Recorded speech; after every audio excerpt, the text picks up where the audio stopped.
Genesis 2. Thus the heavens and the earth were completed in all their vast array.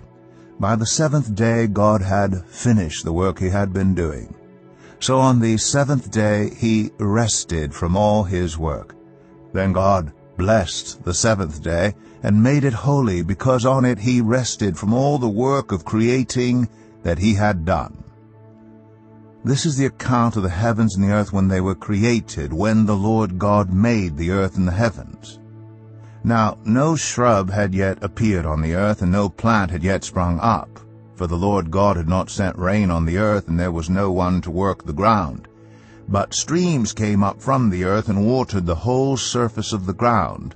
Then the Lord God formed a man from the dust of the ground, and breathed into his nostrils the breath of life, and the man became a living being.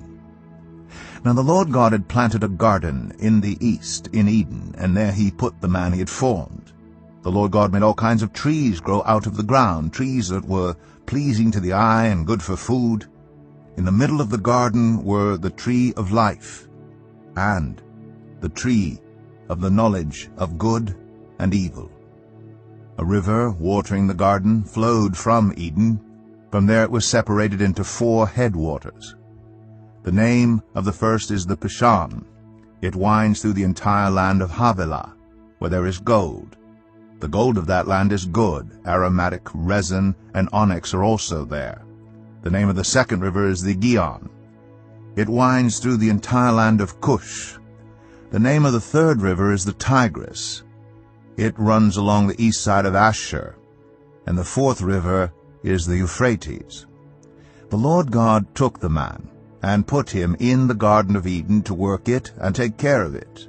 And the Lord God commanded the man, "You are free to eat from any tree in the garden, but you must not eat from the tree of the knowledge of good and evil.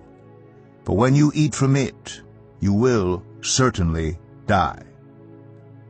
The Lord God said, "It is not good for the man to be alone. I will make a helper suitable for him." Now the Lord God had formed out of the ground all the wild animals and all the birds in the sky. He brought them to the man to see what he would name them. And whatever the man called each living creature, that was its name. So the man gave names to all the livestock, the birds in the sky, and all the wild animals. But for Adam no suitable helper was found.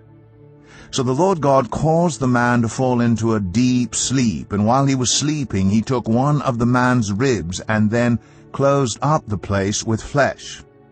Then the Lord God made a woman from the rib he had taken out of the man, and he brought her to the man.